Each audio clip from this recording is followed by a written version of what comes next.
Well, we have a whole troop here. Shall we stand and say the Pledge of Allegiance? Thank you very much. I pledge allegiance to the flag of the United States of America and to the republic for which it stands, one nation, under God, indivisible, with liberty and justice for all.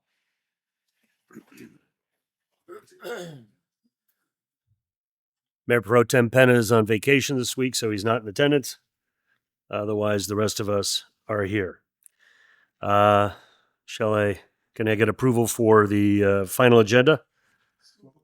Okay. All those in favor? Okay. It passes unanimously, at least 4 out of 5. Now we have proclamations. So let's go right to it. Who do we want to introduce here first? Dr. Freeland, Public Works Director, Purvis. Shall we introduce the new Senior Executive Assistant to the City Manager and the Public Works Manager? We can certainly do that. It was my pleasure to introduce to you all Michelle Molina, our new Senior Executive Assistant to the City Manager. Michelle, there you go. Take a stand. Briefly, Michelle comes to us from the city of Cathedral City, where she had a similar role working for them for a few years. She has over 10 years of experience. Her and her family reside in Indio, and she talks about her 2 wonderful kids, Sophia, age 17, and Augie, age 5. So welcome to the team. And if I can have, there she is, our Public Works Director, Dina Purvis, step forward. Good afternoon, Mayor, Councilman. I am very proud to introduce today Julie Mignona. She is our new Public Works Manager. She is a native of the Coachella Valley. She's a graduate of USD. She is coming to us. Give her a raise. Give her a raise. Sorry, go ahead. Sorry, I was laughing. She comes to us from CBAG by way of the city of La Quinta. So many years of experience doing exactly what we do here in Public Works. She has 3 sons and is used to a fast-paced environment. So she's a perfect match for us. Thank you. It's great. Welcome. Okay, that's in the introduction. So what we want to do today is also present a Public Works proclamation. So, today we kind of shine a light on the essential work of public works professionals who keep our city functioning every day. It is a privilege to acknowledge our team, whose commitment to service safety and community partnership is unwavering. Our progress is only possible because of the strong collaboration we share with residents who are deeply invested in the aesthetics of our neighborhoods to ensure our community remains pristine. If I can ask our Public Works team to come forward to receive this proclamation, recognizing this week as Public Works Week, in the spirit of your ongoing dedication to serving our community with integrity, transparency, and pride. Just as a personal note, there isn't a person who I come across in the entire Coachella Valley that doesn't say, when I drive into the city of Indian Wells, I know when I'm in the city. The roads are great, the landscaping is fantastic, and that is an attribute to you all. So congratulations.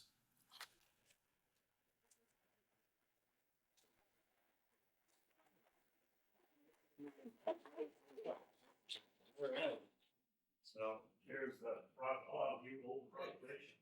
I'm happy to stand behind you on the days. Perfect. For a picture. Yes, please. Pictures. Need pictures. Always pictures. Okay. 1, 2, 3. Thank you. Thank you very much. Keep up the great work. Great stuff. Let's keep that landscaping flowing with all that salty water, too. Good grief. My goodness. We're hearing about that from golf courses, too, in our city. All right. Next up, C3, Fire Station 55, mini muster presentation by fire apparatus engineer Cameron Moylan.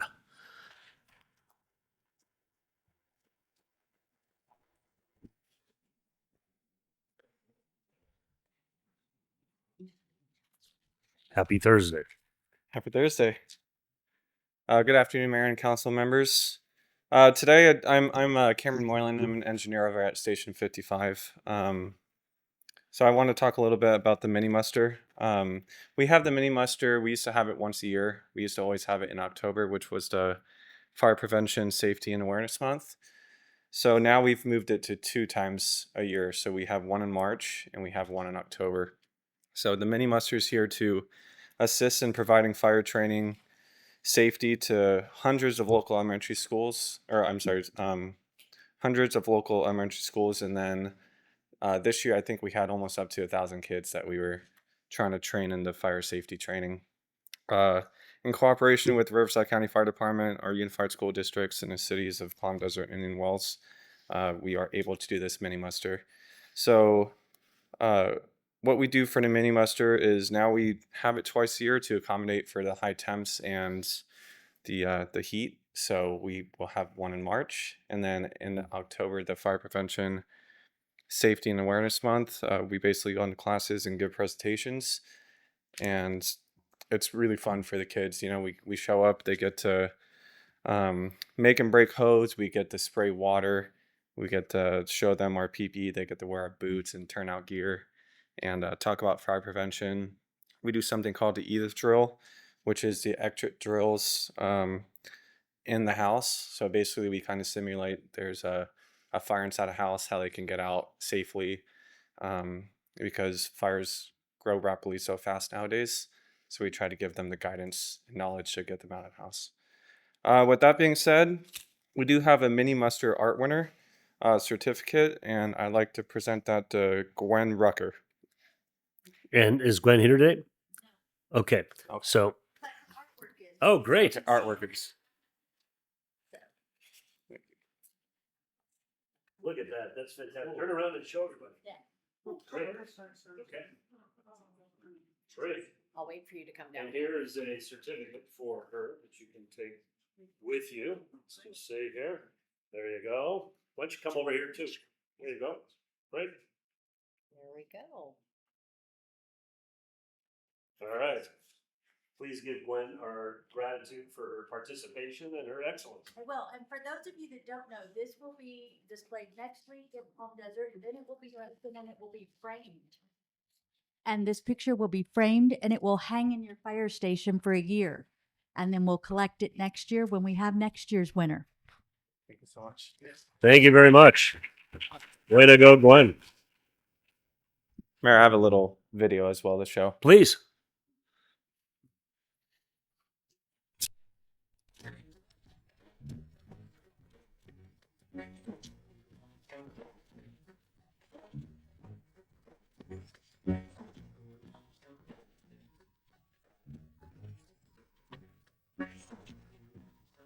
Here in the city of Palm Desert, where we get the local schools to come in for a mini muster where the students learn fire safety and fire prevention.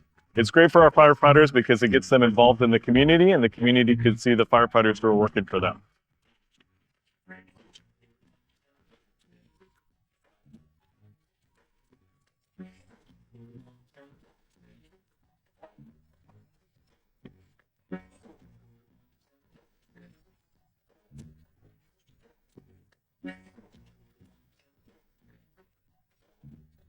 It's great for kids to have interactive fire safety, because what we found out is that when kids learn fire safety from a young age, it sticks with them through their adult years and the rest of their life.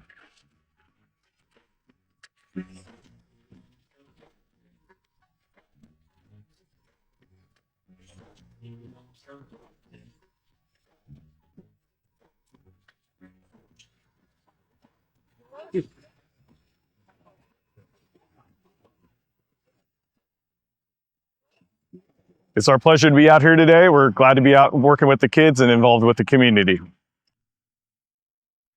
That's wonderful. Thank you for sharing. Good stuff. Thank you for the presentation. Yeah, just as a footnote, by the way, I was talking to one of the CAL FIRE folks from Los Angeles County saying 80% of the fires in Southern California that we're reading about in the newspaper right now are human caused, which is kind of shocking. So, and depressing. Let's see. Legislative update by Riverside County Division Manager Jesse Ramirez. I'll go ahead and interject. Jesse had a family member or matter come up today, Okay. so he apologizes. He'll be at your June meeting. Okay. So we're going to move on. We're not going to present on his behalf. We are not. Okay. Public comments. So do we have any public comments, Madam Clerk? We do, but they are for the later items for general business. Okay. So we'll hold those till then. Okay, great. City Manager report. Thank you, Mr. Mayor. Members of City Council, I have a few items. First, as an update to your agenda, we are going to be requesting that the council continue item I-5 regarding gasoline-powered landscape equipment to a future meeting. Staff and Councilmember Reed agree more analysis is needed on the operational and cost impacts of potential options, and so that'll be placed on your June agenda. As far as other items, I am happy to report that last week, the City of Indian Wells received the prestigious John Sanford Todd Award from the California Contract Cities Association during their annual conference, which is up there at the podium today.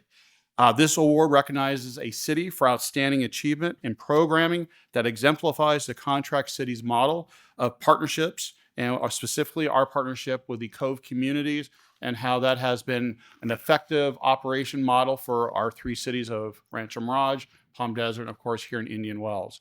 Through that program, we share police, fire services.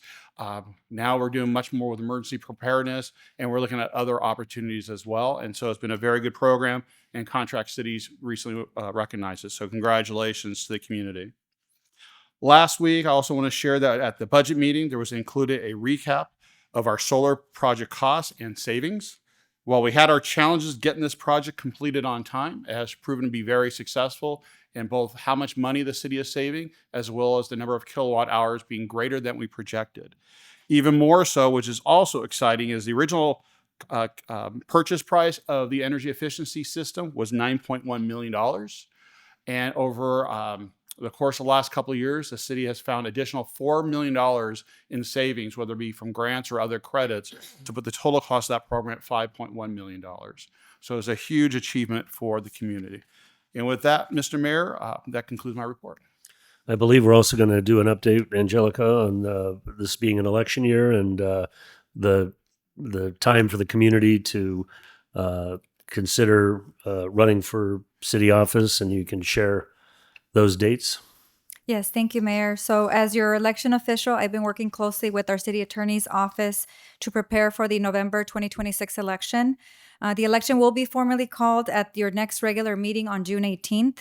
The election will be held on November 3rd. The nomination period for the city council seats for 2 seats will be open on July 13th and extended through August 7th. So that's when the nomination period opens. So we'll be calling the election. And I believe, Bruce, you want to have a comment? Thank you, Mayor, and my colleagues up here on the dais.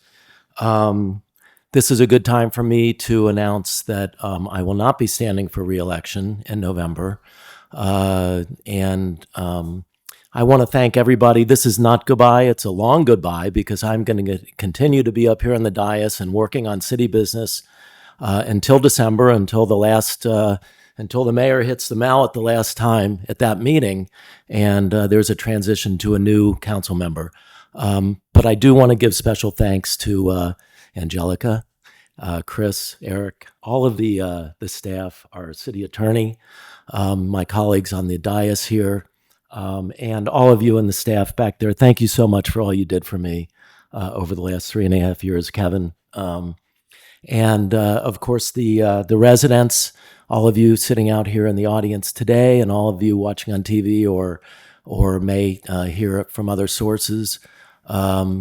Your friendship and your help and assistance and counsel to me has been invaluable, and I've tried to be an honest broker of information and stick to my guns and compromise when available.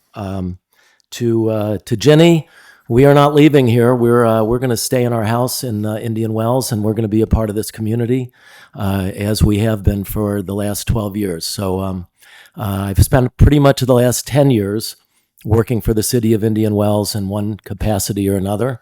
And you know, I'm looking forward to returning to this exalted status that they call resident. Thank you. Thank you, Bruce. Thank you for your service. It's been a pleasure to serve alongside you.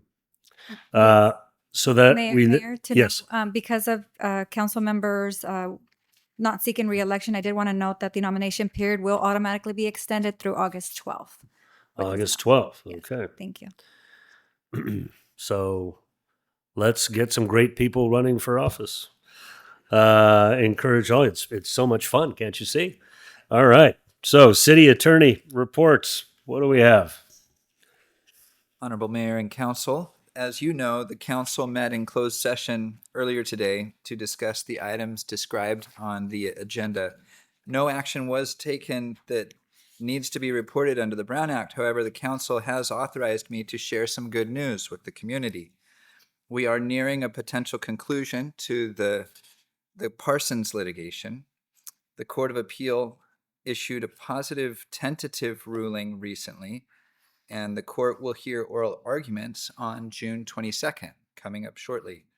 The court will have 90 days after that to issue its final ruling, so we hope to have resolution before the beginning of the season. I think that concludes my report. Yes, that concludes my report. Thank you very much. Appreciate it. Next item is a consent calendar. So do we have anything that we want to pull from the consent calendar, gentlemen? Second the motion. Okay. Any discussion? Okay. All those in favor? Aye. Aye. Okay. Passes unanimously, at least 4 out of 5. Now we go to public hearings, I believe. Public hearings. Do we have, I guess we go to H1, ordinance amending the Title 21 to clarify existing regulations under the golf course overlay zone. Public comments. Do we have any public comments before this begins? Or are we going to wait till after the presentations? We'll be opening a public hearing after the presentation. After the presentation. Thank you. Thank you, Mr. Mayor and honorable council members. John Berg, I'm your Community Development Director. The item before you is an item that has been continued from your last meeting in April, and it is being continued to clarify some language in the ordinance, and I will go ahead and explain that in due time here. But real quickly, I would just like, for the benefit of the community who is unfamiliar with the ordinance being presented to you, just give a quick summary of what's being presented. This is an ordinance that would effectively establish a new golf and recreation zone that would replace the golf course overlay. The city's land use map, as you can see on the screen there, shows dark green areas, and those areas constitute the open space golf and recreation land use designation under the general plan. And loosely, in the zoning, it is referred to as a golf course overlay, and the golf course overlay is specific to the areas of the golf course, and by definition, it was coterminous with the boundaries of the golf course. So outside of those boundaries, in the green areas, was the allowance for recreational uses, country club style recreational uses. So the golf and recreation zone would establish a new base zone and replace the golf course overlay to provide more clarification and consistency between the general plan and the zoning ordinance. In fact, the general plan is kind of the long-range planning document for the city. It's often referred to as the Constitution. It receives deference over any conflicts between the zoning code and the general plan land use. And so here, where the general plan talks about golf and recreation, it's already an adopted land use designation as shown on the map in the green areas. And the designation, as you can see, is an excerpt from the general plan in the bottom left-hand corner. It is intended for the public and private golf courses and tennis facilities and other typical country club style amenities. And that's very broad. And so in the zoning code, we really don't define what kind of recreational facilities are allowed within the golf and recreation zone or outside of the golf course overlay. And so here, through this ordinance, we are cleaning that up and enumerating the general uses that are consistent with golf course style amenities.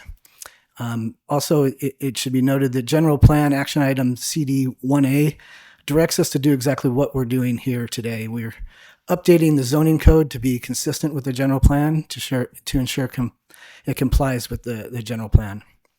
I would also direct your attention to the bottom right-hand corner of the screen where it's an excerpt from the general plan. It's the build-out table, and in there it describes the types of land uses that it evaluated in the general plan as far as being built out, and the environmental impact report in support of the general plan looked at build-out of golf course and recreational uses in the 1,300 acres of open space areas that is designated golf and recreation. So what does this ordinance do? As I mentioned, it repeals the old overlay. So it effectively removes the floating kind of phantom polygon that exists within the green areas and ties it to the boundaries of the existing golf course. It establishes more of a geographical base zones. So it's very intuitive where golf course and recreational uses can occur. And it does this by establishing the base zone and allows recreational uses consistent with the general plan land use map. And then it goes up further to clean up related chapters. It clarifies and restates the definitions for modern golf courses and recreational uses.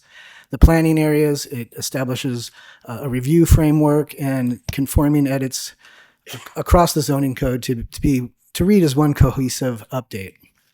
It's also important to note what this ordinance does not do, and it does not allow new land uses.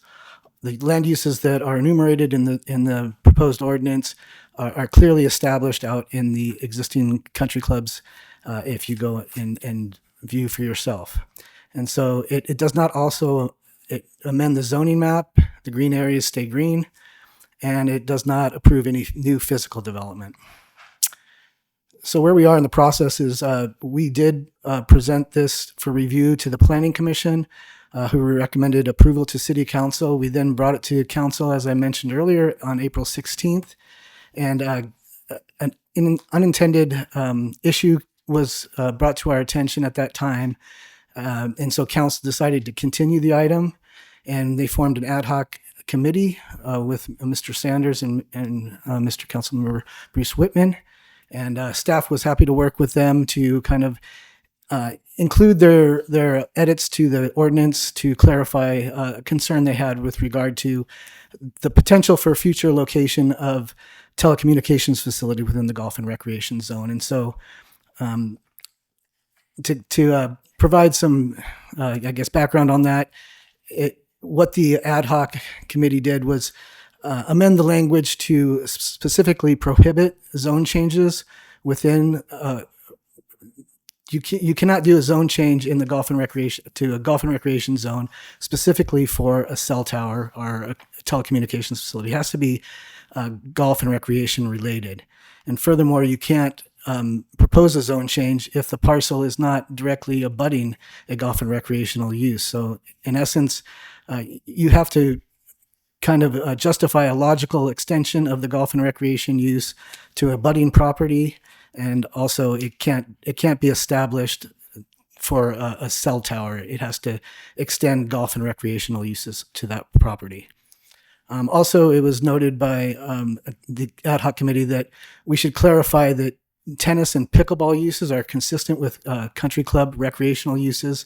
The previous version of the ordinance generally referred to them as racket sports. And so here we further clarified that tennis and pickleball fit that definition. So with that, staff is recommending that council opens the public hearing, receives public testimony, and closes the public hearing, introduces the first reading of the ordinance, clarifying the regulations of the golf and recreation zone, including the ad hoc's clarifying amendments, and ensures the consistency with the general plan, and also finds that the adoption of the proposed ordinance is not subject to the California Environmental Quality Act, or CEQA. That concludes my presentation, and I'm available for any questions. So just as a matter of clarification, first reading, you want to help define that versus? That's correct. This Final is the first reading, and the second reading would come at your subsequent meeting in June. So in essence, kind of a 1 month public hearing, if you will. That's correct. Okay. Gentlemen, you have any questions? Nope. Okay. Shall we open to public comment? Do we have any public comment here? Would you like to come to the mic, Mr. Bernheimer? Thank you, Mayor and Council and staff. Rob Bernheimer. I live here in Indian Wells. Thank you for taking the time to make these changes to the ordinance. As you know, I hit the wrong button. Got up here at the last minute or at the last meeting and brought these issues up. It turned out not to be hypothetical because the reserve, within days of that meeting, released a proposal to build a 75-foot cell tower on Lot P, which is similar to the proposal that got turned down by this council 5 years ago. I would hope that with these changes, as well as the cell plan that's on your agenda for later this meeting, which really encourages a combination of macro and micro uses that are aesthetically pleasing and I think meet the intent of what Indian Wells is. I would hope that the reserve would back away from a 75-foot cell tower where it was rejected 5 years ago.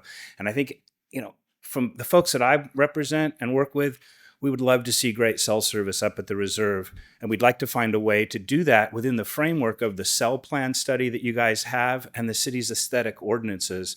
But just to have another battle over a 75-foot cell tower, I think is not helpful and may end up delaying cell service there for another year without a solution. So I thank you for the changes, and I appreciate the good work on this. Appreciate that.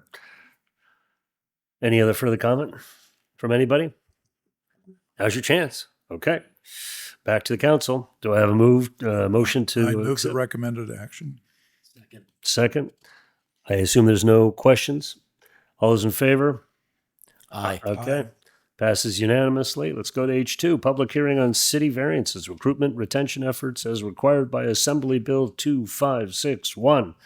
Is this for you, Mr. Seja? It is. present? Yeah, good afternoon, Mayor, members of City Council, Eric Seha, Assistant City Manager. This is a requirement under AB 2561 that requires public agencies to provide a status on our vacancy, retention, and recruitment efforts here at the city. And so this is in compliance with that law. I am pleased to share on our vacancies. We have less than 7% of a vacancy rate for our open positions. And we are constantly evaluating what positions we need prior to going out and recruiting and filling those positions. Beyond our recruitment, employee retention also plays a critical role in maintaining our low vacancy rate.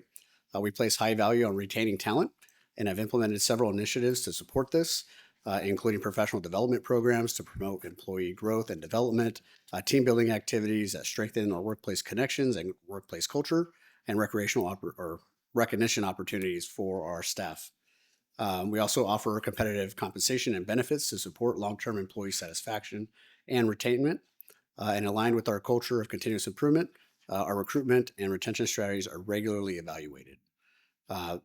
Really, because this is a state requirement, we ask that you open a public hearing and take any testimony. But by opening it a public hearing, you will have met our obligation under this ordinance or with the state law. Okay, so this is really more of a compliance issue. You're not making any specific recommendations. There are to no changes recommendations or with this. anything at this Correct. point in time. Okay, any questions? And by the way, Mr. Seha, I mispronounced your name. I apologize. Yes, Dana. Are we discussing this now? Yes, we are. Okay. Well, no, we're actually having comment now, and then we'll go to public hearing. Do you have any comments? I do not have a question on Okay. it until after public hearing. Any public hearing on this? Any opening up to public hearing? Any comments? No comments. Okay. Back to us. Now, Dana, you were going to have a comment. I do, and it's really a technical one, and that is every time the legislature comes back into session, which is every 2 years, they start the numbers over again. So when you're talking about Assembly Bill 2561, unless you give us the year, we have no idea what 2561 is, what it does, what it does. However, it means if it's passed and signed by the governor, it then is codified into a code.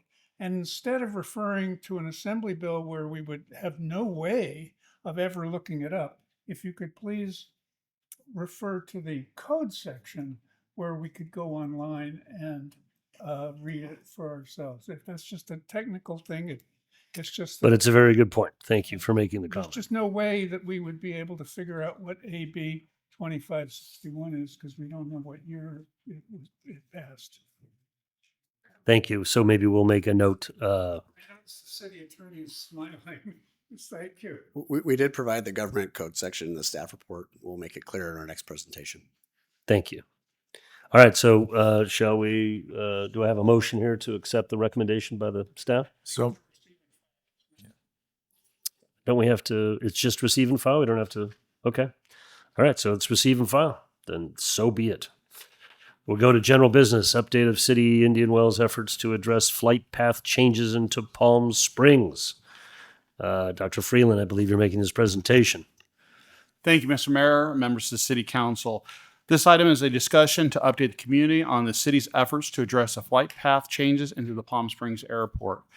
Council asked for this update as this is a very important topic and concern for our community. I can tell you that our mayor and council has taken this issue on to the benefit of both the city and the region. So let's talk a little bit of why we are here. In fall of 2025, residents began noticing increased number of flights over Indian Wells. At the same time, city reaches out to the Palm Springs Airport to better understand why the increase in noise and the flight path change. That is when it was discovered that the FAA changed the flight path into Palm Springs Airport right over Indian Wells in June 2025 as part of what they call their next-gen technology. The next-gen technology is a satellite-based navigation system that uses automation of flight paths to improve efficiency and safety of travel. This next-gen flight path allows pilots to utilize GPS systems to essentially land the plane for them. Many airports in the United States have already implemented this next-gen technology. Beginning in early 2026, hundreds of noise complaints were submitted to both Palm Springs Airport and the Federal Aviation Administration, where Palm Springs Airport responded that flight paths fall within the authority of the FAA. Communication with the FAA provided confirmation that they did adjust the flight path in the Palm Springs and that these changes are occurring nationwide as the FAA implements that next-gen technology. In early 2026, the city seeks assistance from our elected officials, including our local Congressman Ken Calvert. We met with representatives at the Palm Springs Airport, and we had correspondence with the FAA to seek a change to the flight path amicably. Mayor Taylor has been the city spokesperson on this matter with the various stakeholders as well. The city has also submitted Freedom of Information Act requests to the FAA to learn more about the process taken to change the flight path, potential safety concerns, environmental review, and much more. So the focus of the concerns that have been expressed here are the noise impacts to our community, safety of flights into and departing to the Palm Springs Airport, as well as potential conflicts from our local airports, both at Bermuda Dunes and Thermal airports. Was a lack of community input into the flight path changes. And of course, we're concerned about the environmental impact of this change in flight paths has occurred because it also puts it right over the conservation area in our mountains just to our community south, which has the peninsular bighorn sheep, which is a federally recognized endangered species. So just to give everybody a little bit of an illustration, the green area is part of that conservation area, which goes all the way up to the mountains right behind our local country clubs. This is a map from the state of California's Coachella Valley Mountain Conservancy, which includes the mountains above Indian Wells, and this is the home of the bighorn sheep. This is one of the impacts of the flight path changes we are concerned about as a community. Now, I would like to call forward our City Council appointed Airport Commissioner, Phil Valdez, who is the City of Indian Wells resident and airport transport pilot, to go over what the flight paths look like and what they mean to our community. As he walks up, wait, he's way too fast for me. Having worked with Phil these past few months, we as a community are very lucky to have such a valuable and knowledgeable person assisting us on this matter. He has spent hours working with the city, Palm Springs Airport, the FAA, and others to help address this community concern. And with that, I'll turn it over to Phil, who wants to share with you a little bit of what is going on in the skies above Indian Wells. Thank you, Chris. You're too kind. Mr. Mayor, council members, my name is Phil Valdez. I am the airport commissioner representing the city of Indian Wells. I'll talk a little bit today about some of the flight paths, airspace around Palm Springs and how that impacts us here in Indian Wells. We'll start with a little reference point. This is Thermal Airport. This is Bermuda Dunes Airport. This is Indian Wells, and this is Palm Springs Airport. Phil, can I ask you to keep that microphone? There you go. Up closer to your mouth. There you go. Thank you. The purple or the pink line that you see there is the original or the last RNAV approach that we had here into Palm Springs. As a pilot, this is an interesting approach. It's as a pilot, I prefer a more straight-in approach than this. And if I was flying into Palm Springs today, I would probably not want to use this approach. I would probably do something more along the lines of a visual approach.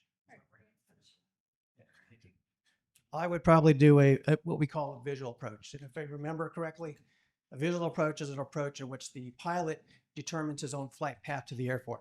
It's usually quicker. It's usually a little more direct. And speaking of a visual flight path, this red flight path is pretty consistent with a visual approach into Palm Springs. For instance, if I was going to fly from the north, I would probably do a downwind base and final into Palm Springs. If I was coming from the east, I would come across the valley through here in a base lake and make a final turn onto Palm Springs. The green line is our current RNAV approach into Palm Springs. What I want to talk about here is when planes are arriving on this RNAV approach, they're approaching Indian Wells at about 4,000 feet. As they transition through Indian Wells, they descend down to about 3,000 feet. 4,000 feet, 3,000 feet. Let's keep that in mind just for 1 second. Here's where it gets a little more interesting. Planes coming out of Bermuda Dunes, and Bermuda Dunes is a general aviation airport. It has a little bit of corporate traffic. And planes that depart this airport, when they're heading east, do this departure here in blue. They take off, they climb to about 400 feet, then they make a left-hand turn and follow this path and head east. As you can see, there's a bit of a conflict here. When the planes get to about this area as they're climbing out, the altitude is about 3,000 to 4,000 feet. So what we have here is we have planes departing to the east, 3,000 to 4,000 feet. Now they could be a little lower, they could be a little higher. And then we have planes that are on the approach descending from 4,000 to 3,000 feet. I think this is a huge safety issue, something I'm not sure that the FAA has fully vetted and looked at. The other airport that we have down here is Thermal. Now, while on the surface, it doesn't look like it represents much of a threat to this approach that we have into here. But there's a lot of corporate aviation that flies out of Thermal. And the beauty about corporate aviation is the flexibility of corporate. So for instance, it wouldn't be uncommon for a corporate operator to fly into Palm Springs, tell his pilots, pick me up in Thermal in a couple of days, or vice versa, fly into Thermal and then reposition over to Palm Springs. But if you look at the track between Thermal and Palm Springs, a direct line, look where it cuts, right through here. And guess what altitude that is probably going to be? 3,000 to 4,000 feet. So we have a huge safety issue, we think, in this little area, which is in Indian Wells. But irregardless if it's Indian Wells or not, I think we owe it to the residents of the entire Coachella Valley to investigate this and to ask the FAA, why did you do this? Why did you put this approach here like this? Did you vet this departures out of Bermuda Dunes? Did you look at Thermal to Palm Springs and back? And those are the questions we're asking the FAA this time. Phil, can you expand why the concerns at the both Bermuda Dunes and Thermal airports? They both have something that Palm Springs doesn't have. Yes, Thermal and Bermuda Dunes are uncontrolled. In other words, they don't have a tower. Pilots can come and go as they please, so they're not under the jurisdiction of the tower at Palm Springs Airport, which makes it even more difficult. For instance, if Bermuda Dunes had a tower and there was a plane on the approach and there was a plane waiting to take off Bermuda Dunes, the tower would say, hold on, let's let this airplane pass and then we'll release you and let you go. But because we don't have that tower there, and pilots can take off and go as they please in the Bermuda Dunes, they would just take off into the blind, not knowing that potentially there is somebody on that approach. Questions, comments? So We just, have more of a presentation, but I didn't know if there's any questions of Phil or any so other. again, what I want to do is just reiterate the colors here so everybody can understand them. The pink is the original FAA approach. That's what's been there for 30 plus years, right? The red represents our recommended, the City of Indian Wells, this group, which we hope to get approved today from council, our recommended flight landing pattern into Palm Springs. The green is what currently exists as of June. The white line is the City of Indian Wells. The blue line, purple line, is Bermuda Dunes takeoff, and the gold line is Thermal's takeoff, just to make sure everybody understands what's happening there. Okay? So that's why we're experiencing, and by the way, another thing which I've shared with you in some of my writings is something I didn't realize, which is that there actually is this kind of bell curve of flight traffic coming into our valley. I mean, there are some 90 planes coming in March and 10 or 15 in the summer. I mean, it's that dramatic, right? So that's why it's taken us many months to actually realize come November that there are a lot of planes coming, because that the number of planes coming in escalates dramatically. Phil, you want to proceed? Or Chris, is there more slides? There is, Mr. Mayor. Okay. Thank you, Phil. Well, I do have one question. Sure. If I can ask. The blue line, Bermuda Dunes. Correct. Who controls, is that a flight pattern that's established by the FAA or by the Bermuda Dunes? Recommended departure by the FAA. Okay. So pilots don't have to fly it, but in my observations of departures out of Bermuda Dunes, a lot of pilots fly this departure. Okay. They don't have to. They do in inclement weather, when the weather is down, they do have to do that. But from my observations, I see this happening all the time. I look up and I see planes in a bank. I live approximately here. I see planes in a bank all the time. So the FAA recommends that as a takeoff Yes. route, Yes. but it doesn't require it. No. Correct. Okay. But a lot of people, especially departures to the east, do that departure. Okay. If they're heading north or in another northern direction, they'll probably just go straight out. But from what my observation, what I've seen is airplanes taking off to the east. This is the departure they do. Thank you. Question, Yes, Mr. great. Mayor. The pink line is the former Mm-hmm. Correct. landing pattern that was used. And was that all done with a visual approach, or was it No, done? that is an instrument approach. It is. It is an instrument approach. So the FAA was using an instrument approach previously. The FAA is using an instrument approach now In green. in Yes. green. Yes. Why did the FAA change the pattern? That's a good question. It's part of the next gen. It's for more efficiency, is what they say. I have a FOQA or a Freedom of Information Act request to the FAA. I sent one in 2 days ago, asking their decision on why they decided to do this. And that will probably take 60 days or so to get an answer. But just to answer that, I do not know. Well, they've responded in writing talking about efficiency. So as a pilot, you've opined that the plane, it's more of a gradual U-turn than a sharp, Correct. angular Correct. U-turn in pink, Correct. which adds more stress on the plane and potentially more discomfort for passengers. Exactly. This is not an approach that I would only use if I had to. Other than that, I would use a visual approach. It's just simpler and easier. It's more direct. It's not a very efficient approach. Any other questions? Because there is more presentation. Okay. Is Phil proceeding or you? No, Chris? I am. I'll finish Okay. that up. So with the presentation we've seen from Phil, and because of our council's interest in this matter, since this is very technical and a specialized policy area, the city has retained the services of DLA Piper, which is a large global firm with experience in FAA matters, to provide the city with analysis of the FAA process that was used to establish the next gen flight path. That's important to see what the strategy or the reasonings was. but also if they didn't do the process correctly, so we can have an opportunity to have it re-examined. We've also asked DLA Piper to propose strategies to seek FAA support to implement an alternative to the Next Gen path in the Coachella Valley, including a review of environmental documents and whatnot.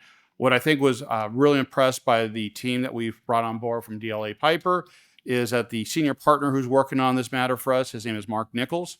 He's the partner and co-chair of the transportation practice in Washington, D.C. And more importantly, he's the former chief counsel for the FAA.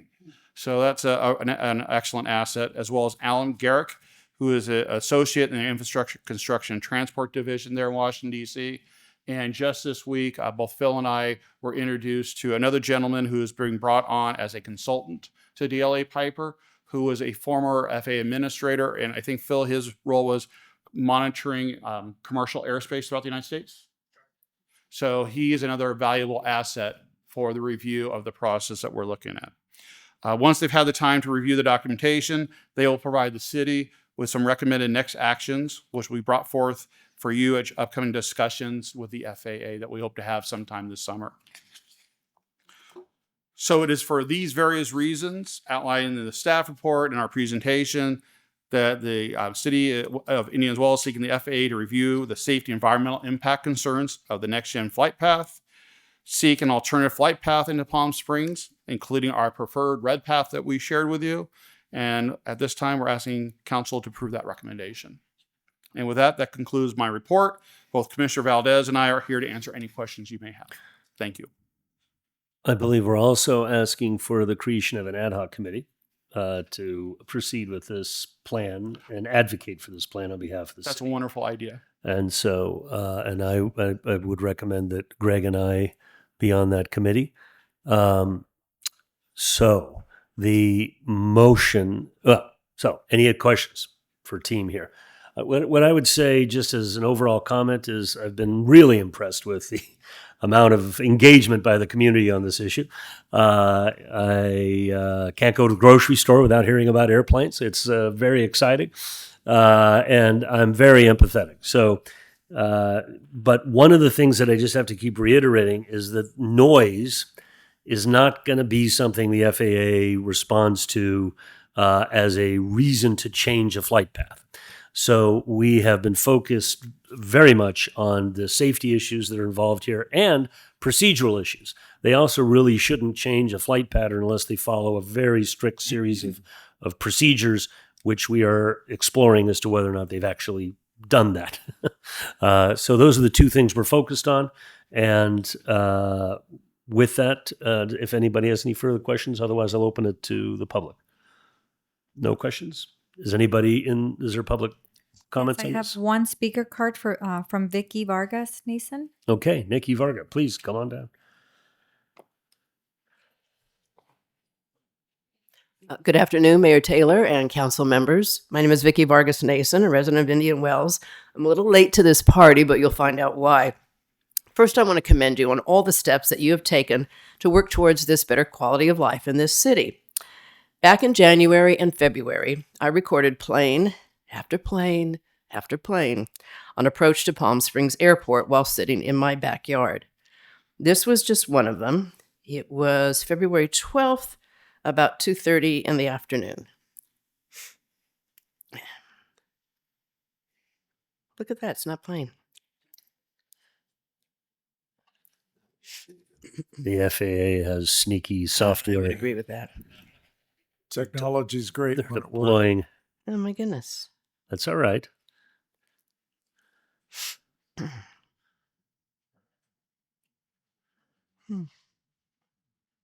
I take it it's a sound recording of. Yeah, it's a sound recording. I'm not going to use up my whole 3 minutes, but you'll get the idea. And I can submit this via email to the clerk. So now that I know, sometimes I think they're so low, I swear I can hear the flight attendant say, put your tray tables up in your seats in their upright position. And now I know how low they are. In season, I feel like I'm living under the equivalent of rush hour in the air. It happens morning and evening. We bought our home about 16 years ago, never an issue, as we heard today, until the flight pattern changed. Now, I read the entire staff and very thorough report explaining about the technology and then telling us that pilots would still have the option of landing these planes themselves, which could, as we learned, change the entire flight pattern. I also read the Desert Sun article about the number of noise complaints that have been logged, and according to them, 3 times the annual average in a matter of months. As a retired journalist, I was more than disappointed in the response from the FAA spokesperson and the current airport director, verbally rolling their eyes over Indian Wells residents and their concerns. For me, this is about more than having to stop a conversation because the planes are drowning me out. I lost my husband in February. His dying wish was to have his memorial with family in our backyard here in Indian Wells, outdoors. So imagine my anxiety. Imagine how worried I was that we would have to stop a prayer or not be able to finish singing Amazing Grace because of the planes being louder than the music. I even tried to time the service in between the window of the known landings that I could find. So how horrific is that? I will leave you with this, and I know you have all done your homework. Whether it's concern over the bighorn sheep, the potential safety issues with crossover at Bermuda Dunes and thermal airports, or our amplifying mountains, the skies above us are no longer friendly. I look forward to whatever you learn from this Freedom of Information Act, and I wish you well. Thank you. Thank you for sharing. Is there any other public comment?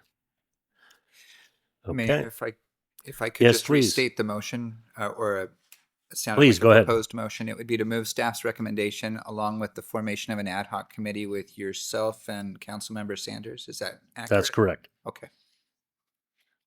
I so move. Any discussion?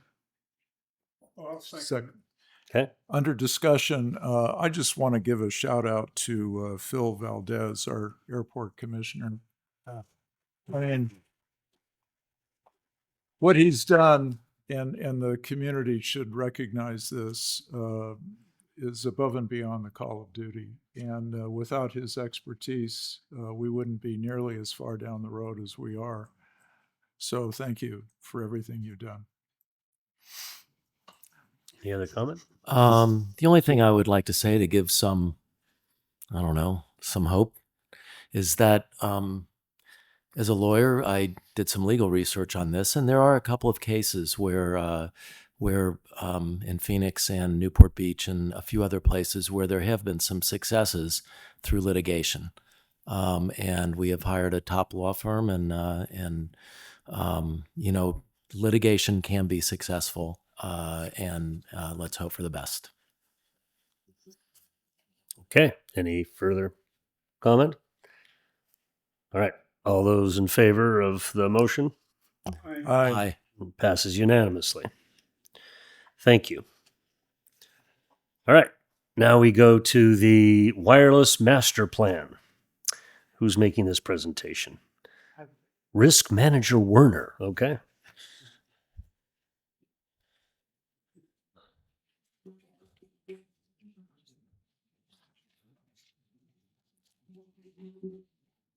Good afternoon, Mayor, Council, staff, residents. My name is Nick Warner. I am the IT and Risk Manager for the city. Before you today is the city's wireless master plan. This item comes before you as a result of direction from this council at last year's strategic planning. At that time, council directed staff to assess city cellular coverage and identify strategies to improve services for the entire community. City went out for an RFP and a professional services agreement was given to CellPlan Technologies. Christine Korovachuk is here from CellPlan Technologies, and CellPlan happens to be the same vendor that did Rancho Mirage's wireless master plan. So familiar with the area. This study began with a multi-day drive test that included every HOA in the city and 5 golf courses. We actually took equipment onto 5 golf courses to assess those coverages for the ones that we felt like had the largest concern. In addition to the drive test study, we also did a verification of existing wireless infrastructure throughout the city. And then all of that data was put on a GIS map that shows coverage for AT&T, T-Mobile, and Verizon. This map's being made available to the public. It's actually available today, and I'll show you an example of it. After the coverage was assessed, the next step was to review our current zoning and permitting rules, and then to try and identify some policy-based solutions that we could find that could benefit the entire community. To roll out our map, we actually put together a video that is on our city website that can help our residents understand what they're seeing and how they can navigate through that map. And I'm going to show you that video now. As part of the wireless master plan, the City of Indian Wells has now released an interactive cell coverage map on the city's website. Checking cell coverage has never been easier. Go to cityofindianwells.org/wireless master plan and click on Cell Coverage Map. When you first access the web page, you'll see a disclaimer pop up. Signal strength is categorized into 4 categories based on decibel milliwatts, the absolute power of a cellular signal. Excellent. A strong connection with the fastest possible data speeds. Good. A solid connection with good data speeds for streaming, browsing, and calls. Cell. Your connection might still work, but data speeds may be slower and dropouts may occur. Cell Edge. Your phone will have a hard time connecting, resulting in dropped calls and no internet access. To proceed to the map view, simply click the box at the bottom left of your screen to agree, then click OK at the bottom right to continue. Once you're in, you can zoom in on the map or enter your address in the search bar on the left-hand side. Once you enter your address, a pop-up window will appear with the location signal classification from AT&T, Verizon, and T-Mobile. The map includes options to toggle individual layers on and off. For example, if you want to see AT&T coverage only, toggle off the Verizon and T-Mobile layers. You may notice that not all businesses are included on the map. To assess signal strength at the unlisted locations, click on the nearest address point and view the signal strength nearby. For the most accurate and up-to-date coverage information, please consult your wireless service provider. To continue to stay updated on the wireless master plan, visit cityofindianwells.org/wireless master plan.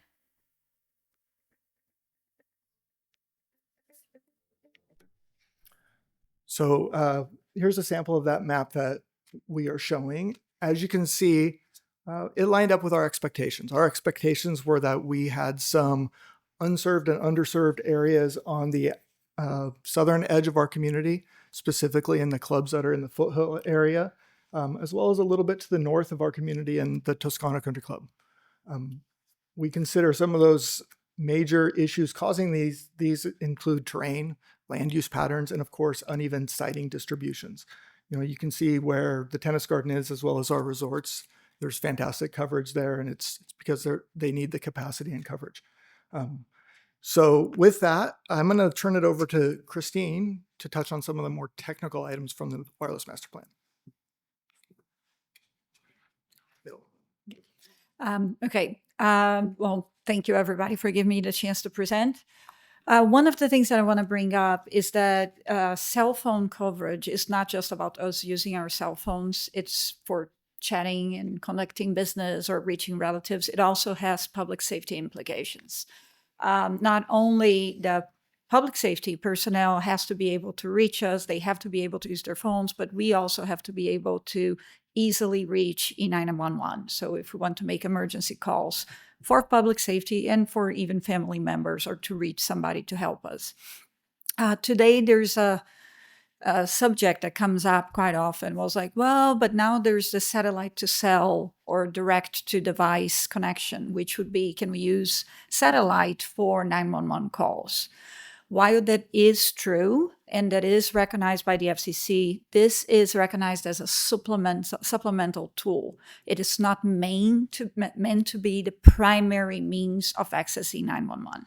So really the initial vision for this is that this would be used for remote areas that have no cell phone coverage, and that it would be really hard to reach. This is not the case of Indian Wells. Indian Wells, you do have some cell phone coverage, it's just not good enough. So what that happens is your calls will always tend to be routed through that first, because that if you look at your phone, you always see the network. You can connect well, but you can see it, so it's not reliable. The second problem with the satellite to cell is that it is an emerging technology. It's not available for all providers, and it's dependent on cell phone models. So not all cell phones have it, and not every provider will support that. So that really limits how much that technology can be used. So in terms of public safety implications, improving the ground-based macro cell coverage is really the most dependable way that you can for making that more reliable. In terms of the recommended coverage strategy, the most efficient solution for what we saw here is to work with, to meet the aesthetics of the city, to work with well-concealed sites, first of all, macro cell deployments. So macro cell sites are essential when you're trying to establish coverage. Other cell sites like microcells or small cells or picocells, they're meant for capacity, not for coverage. Lower frequency bands, which you see on the wireless master plan, is what we really try to address. That's how you hook your phone up to the system. And that paired with antenna regulations, and that will support those towers to be built in appropriate locations that conform with city code. So some of the areas we looked at was the golf clubhouses, maintenance and operation areas and golf courses, parking areas, parking lots, watercourse zones, we'll talk a little bit more about that, and select public properties. So the approach that we try to see is where would towers be most beneficial to make a big impact on the coverage, but still maintaining Indian Wells visual and community standards. In terms of, so moving on to that zoning and regulatory framework I just mentioned, the idea of this plan we provided, it's not to approve any sites. It was really just to identify where facilities should be considered or may be considered. So one of the things we addressed was the public facility zones and telecom overlay. So just to try to clarify the standards and entitlement pathways to make sure that it's all your guidance is clear should a carrier be proposing a location for a tower. Or when I say tower here, please don't take it tower as a lattice structure. Could be concealed, stealth tower, monopalm, a tree, or something that is stealth. Golf course overlay area. So here explicitly the goal here is to prohibit where anything telecom related cannot be. So really carving out the golf play areas as a no-go and expanding the consideration of beyond the clubhouses a little bit. So if you have a parking areas or things like that. Watercourse zone, so that would be to remove the prohibition. Today it's explicitly prohibited into telecommunications overlay zone, but a watercourse zone covers a wide range of different areas. So allow a limited pathway for a conditional use permit review. So that still keeps, the decision on your hands, requiring strict engineering, flood control, environmental, and all other safety findings. The main reasons for these recommendations really is to modernize the zoning code of the city. So there's been a lot of evolution in terms of wireless technologies, how they work, the type of services that are offered, and what the people that use those technologies need.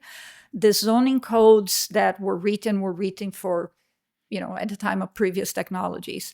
So other communities, neighboring communities in the area, Nick explicitly mentioned Rancho Mirage, are already working on the same type of thing to try to understand and support this new technologies and making the access to good wireless service better for the community. And then lastly, try to match the land use with the zoning. So on both the golf course overlay zone and the water course zone. With that, I want to be crystal clear on what our ask is today. I want to make sure you guys understand. We are not asking for any sites to be approved right now. We're not changing the ability for the public to participate in the process. Every telecommunication tower would still require a conditional use permit. We're not changing that. This plan is specific to policy and planning changes in guidance for telecommunication towers. And at this time, there's no fiscal impact to the city.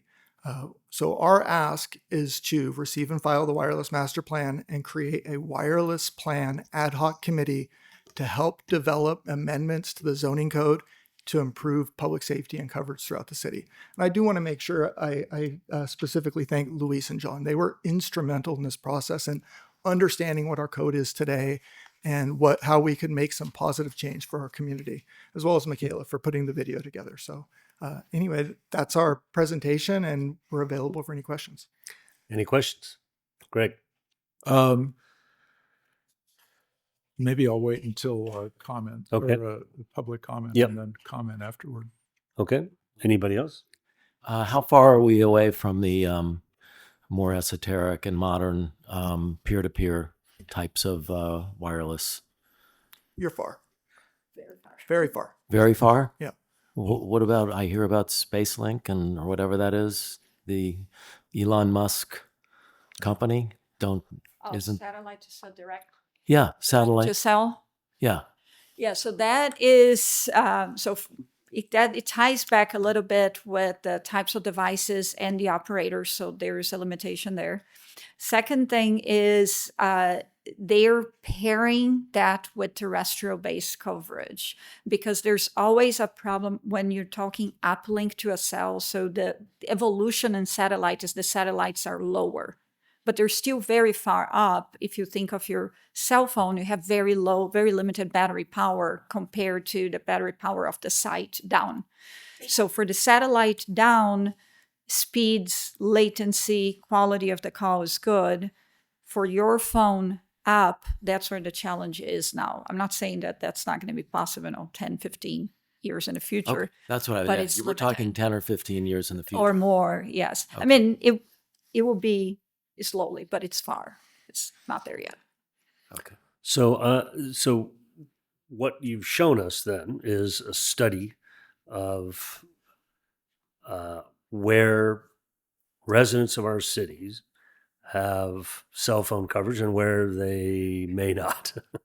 And so that observation, that map you've created, is the result of this study. That's what, in essence, we're receiving and filing. And then from that, we then, to the extent that cell phone towers or additional equipment is needed in specific locations to address undercoverage, that can either be handled locally or through the Planning Commission or at the City Council level. Is that kind of what I'm hearing? Yes, the study includes the map and where our coverage is today, in addition to some of the recommendations from a vendor that understands this better than we do. So their recommendations for some of the zoning changes is also part of that study, but no changes are in the study. It's just recommendations to update our zoning code to make our community. Hence the ad hoc committee to review Yes, sir. potential changes. Yes, Got it. Okay. Now I understand. Mr. Mayor? Yes. I changed my mind. Okay. If that's okay. Won't be the first time, I'm sure. Look, Nick just hit one of the nails right on the head. There are third parties that are more critical to this problem, solving the problem, than even the city, and that's the vendors, the cell phone companies. We can do planning and we can accommodate cell sites. We can do a lot of things, but at the end of the day, they make the decision about whether or not there's going to be a cell site built. They're very expensive, and they're always looking for a return on investment. How do I know that? I spent 15 years representing Sprint, T-Mobile, and a telecommunications company that has long since departed the scene. It's a real Rubik's Cube. So we have our work cut out for us. We can help grease the skids, pave the way, but they're the ones that are going to have to come in and put in the infrastructure to solve the problem. And it's a very, very expensive proposition for them. Second point, hundreds of thousands of dollars or tens Oh. of thousands of dollars? Hundreds of thousands of Each dollars. tower. Yeah. Holy One of the biggest challenges to any tower is, people always say we have in the foothills, we own land. Why can't we just put a tower up there? Well, every tower, you have to be able to get infrastructure to it. It has to have power, it has to have a fiber connection to be able to get that network connection into it. And it has to be serviced. That's really like building a road to be able to get to that location so it can be serviced. I mean, most of these are serviced monthly. So you're talking about Well, that's all having, federal land anyway, isn't it? I mean, we don't have. we have some, is it BLM land up there, I believe? Yeah, we own a little piece, actually a pretty big piece of it. We do, but I think, again, I'll defer to the professionals. It's also, even though you may have it there, it doesn't necessarily mean it'll be the perfect location to help serve the areas of impact, though, too. Yeah. The second point I wanted to make is, from my perspective, I think we need to treat this as a triage exercise. We have one entire country club area that has virtually no cell phone service. And I was really glad to hear you characterize the problem as a public safety problem. It really is. And I think we need to keep that in mind as we go forward, and we can discuss that a little more, I think, Mr. Mayor, as we get into this. I have one more question. Just to clarify, I'd like to know, this kind of ran by me with your deck here. What are the two areas that you're recommending for, I don't know if you'd call it rezoning or zoning to allow cell towers or cell facilities? What are those areas again? Yeah. So really clearly, watercourse zones, which is where there's a water channel or something. Today, our zoning code prohibits any telecommunications tower. There are other communities. That's like the wash. Yeah, essentially. Okay. All right. We're not talking down in the wash, but there's ways to engineer around that in those zones to put something in that is safe for the community, and it's generally away from residential and a decent option to consider. And then the other area we're looking at is the golf course overlay. Yep. Today, the golf course overlay allows a tower only at a clubhouse.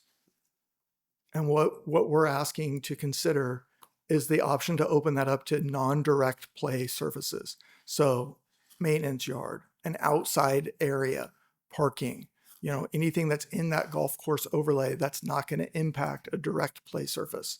So those are the two zones that. So are you asking us by this motion to rezone? No. We're asking on this motion to form an ad hoc committee Okay. to discuss rezoning. Okay. Well, my house backs up to the wash. I'll be glad to volunteer right behind. You can have my backyard if you'll put in a cell tower. Because there may be a country club where the entire club is blind, and I feel sorry for them, but we get such bad service at our club, it's practically non-existent.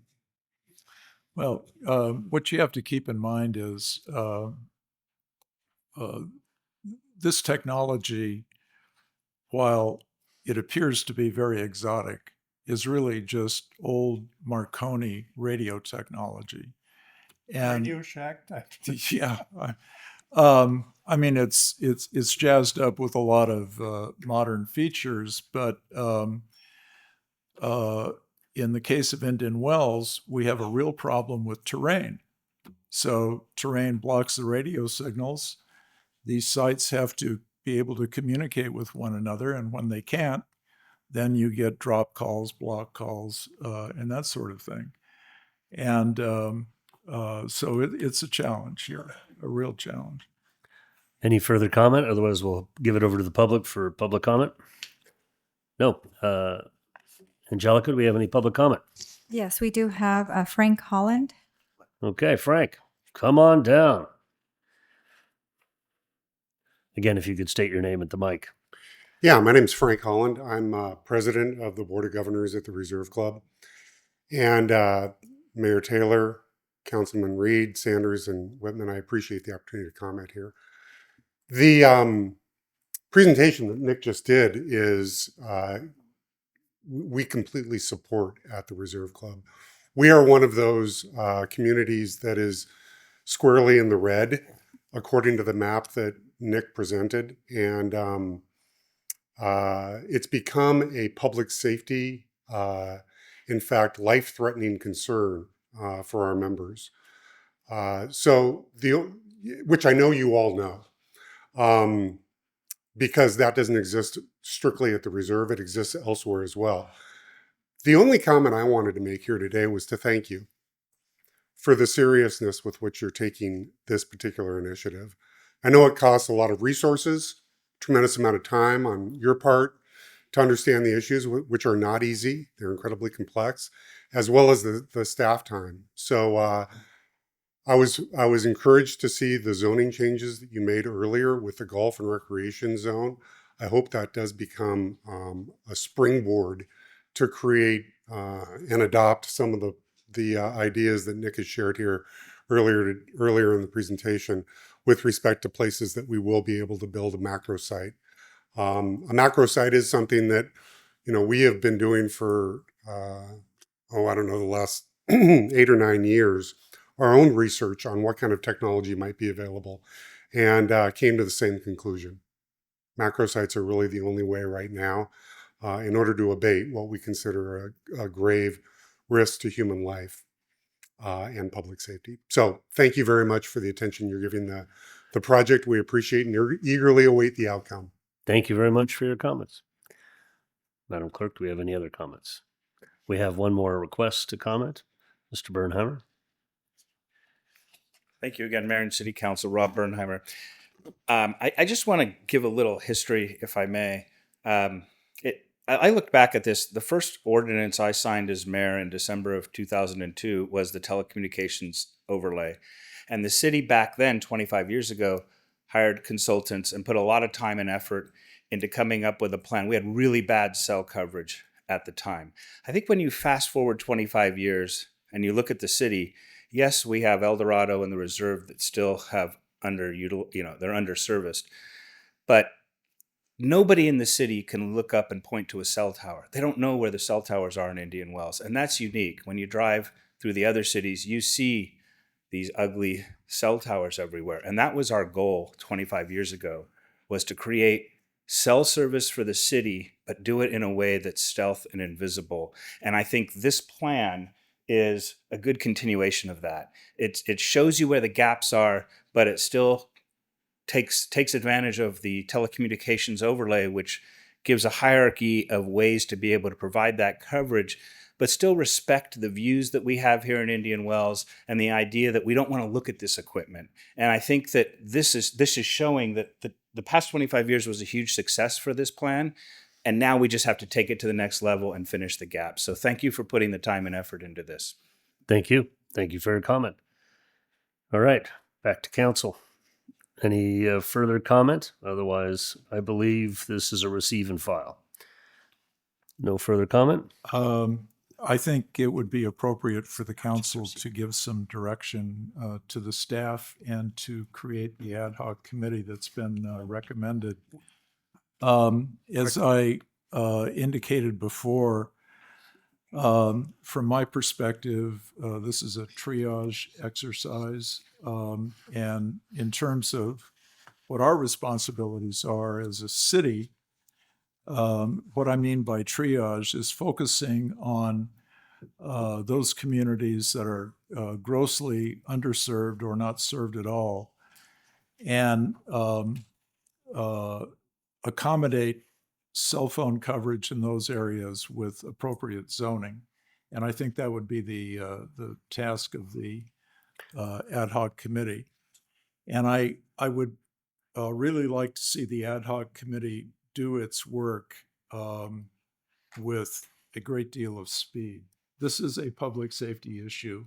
We need to get our arms around it as quickly as we can. And I'm talking about getting all in, all done here within about 90 days. Is that a raising of the hand for you to be on the ad hoc committee and lead the ad hoc committee with Mr. Reed? Well, yeah, he's got a problem at the El Dorado Country Club. Okay, there's a motion on the table then to accept an ad hoc committee led by Greg and Dana. Any other questions or comments? No. Okay, all those in favor? Aye. Okay, motion carries. Thank you very much for the presentation and for the creation of the ad hoc committee. It is a public safety issue, and we look forward to addressing the needs of our community. I3, approval of a Fourth Amendment to the easement agreement for the Indian Wells Golf Resort, authorize the city manager to execute all necessary documents to effectuate the terms. Mr. Mayor, I Yes. hate to throw a monkey wrench in, but can we take like a 3-minute nature break? Wow. Okay, fine. All right, well, what time is it now? It's 2:51. We'll come back at 2:55. We're in recess. All right. So I think where we were, if I'm not mistaken, is I3. Right. So Attorney Leishman, I think, is making this presentation.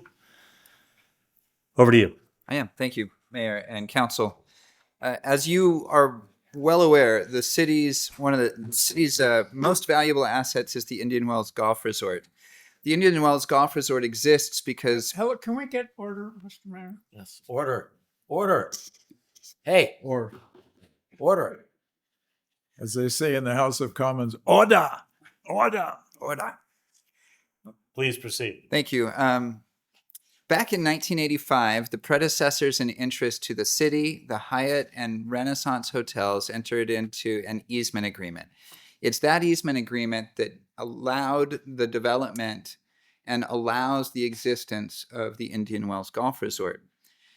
In recent conversations with our two hotel partners, there's a mutual desire to amend that easement agreement in some ways to clarify governance and clean it up a little bit. Now, at a real high level, what does this Fourth Amendment really do? You've got a staff report, you've had a copy of the Fourth Amendment attached with the packet, so I'll just stay at a high level.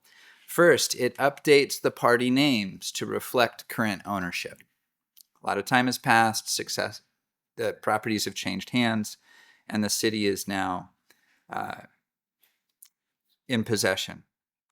Number two, it clarifies that the complementary golf agreement, which has been around since the 90s and amended several times, that is what governs golf operations and hotel rates for golf, and makes it clear that hotels do not have any approval authority over resident or other non-hotel rates.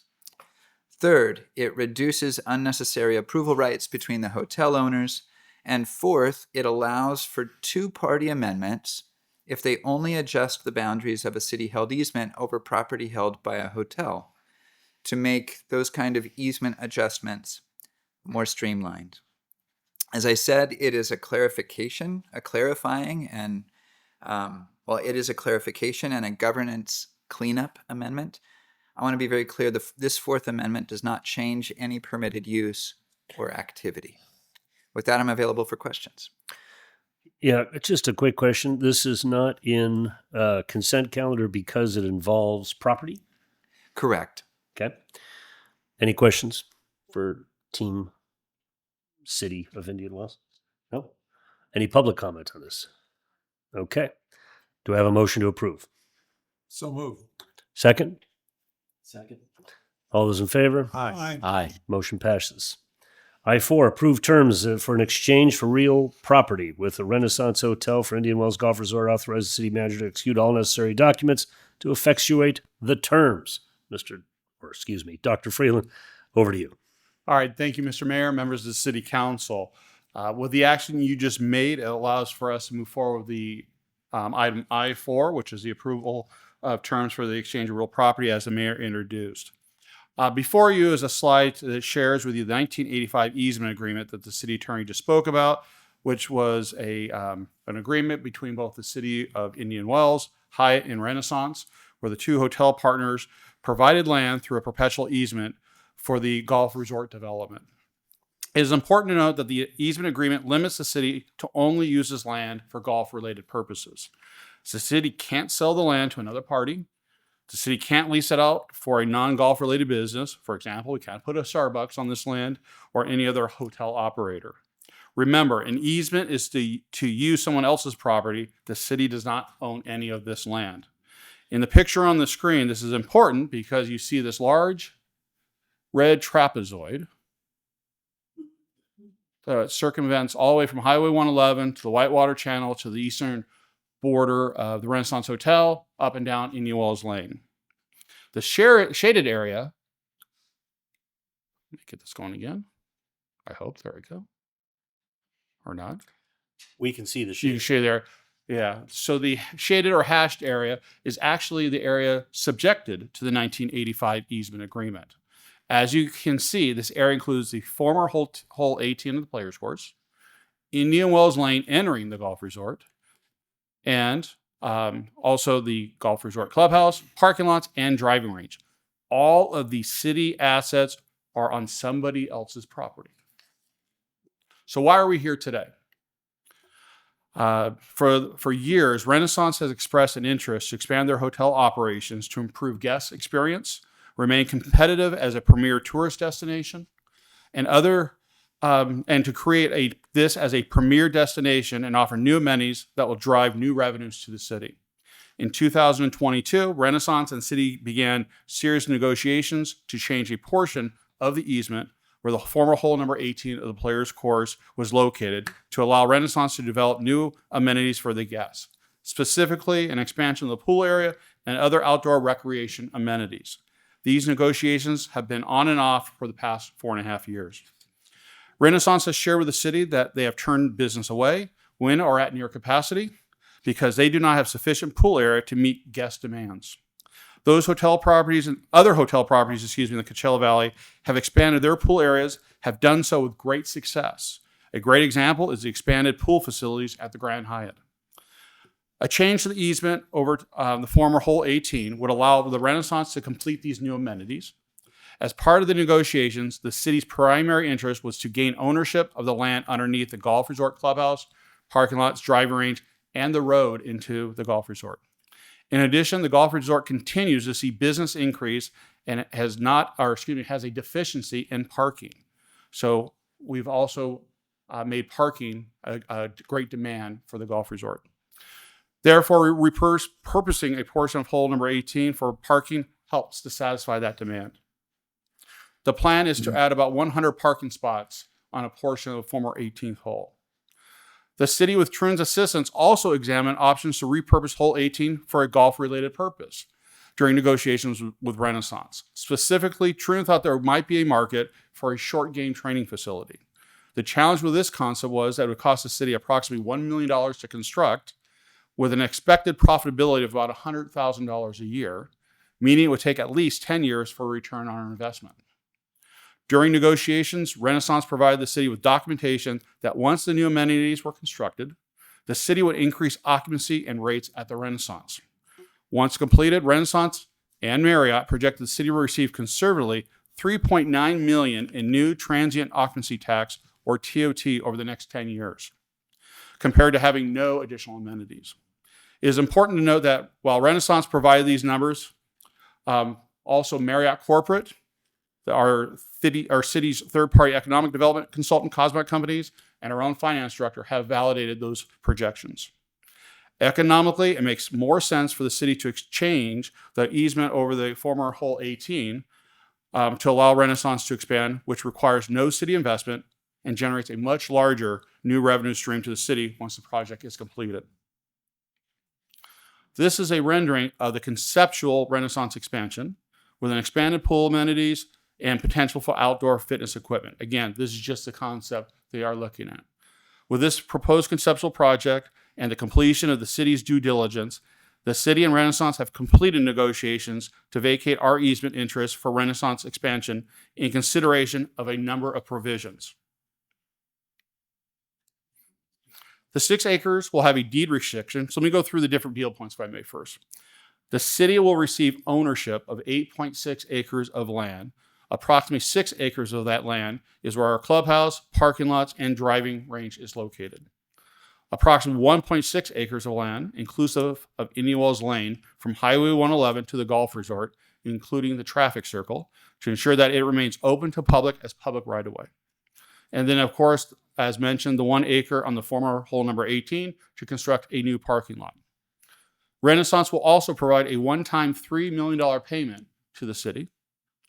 City keeps an easement to access new parking lot from the golf cart path, also an access to the Indian Wells Lane fountain for maintenance. Renaissance also agrees to a timeline to submit their project plan, construct, and complete their project to generate new TOT to the city. Failure to do so creates a penalty of $10,000 a month if that timeline is not met. The project is also subject to the appropriate entitlement process and public review as appropriate with the city. The city will also save an additional $5,000 a month to not maintain the current hole number 18. In exchange, the Renaissance receives a release of the easement of approximately 6.9 acres of their own land to develop. The 6 acres I mentioned for the clubhouse will have a deed restriction that the city cannot sell that property in the future for a hotel operator. The parking lot property will also have a deed restriction that that land is for parking purposes only. The city will also agree to provide adequate landscaping to shield that parking lot, which is something of interest to us as well. The proposed deal includes the attached exchange agreement to the staff report and several attachments to effectuate the deal. The city attorney can provide greater insight into those documents if you so desire. At this time, if I can ask our Public Works Director, Dina Purvis, to walk us through the land exchanges being approved today for your consideration.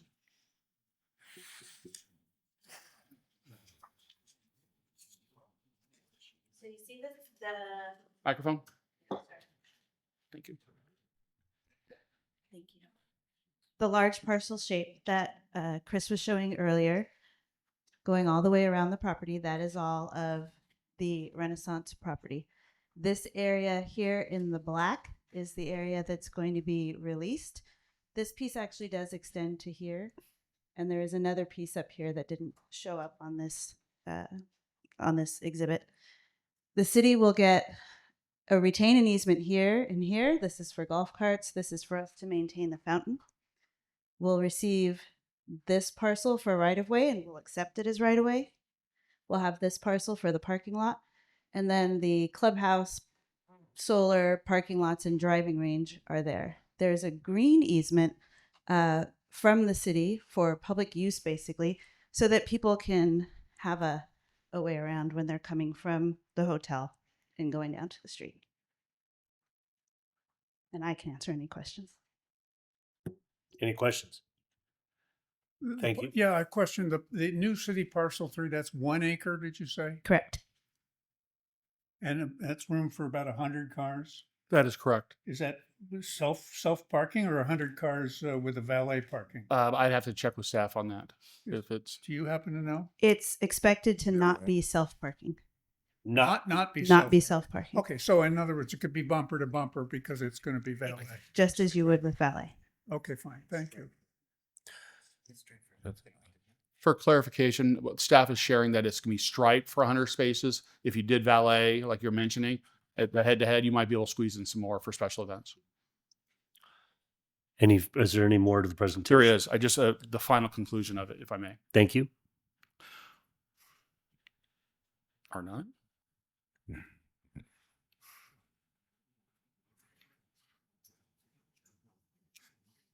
I'm pushing the right button. I know that for okay. Maybe that's not working right now.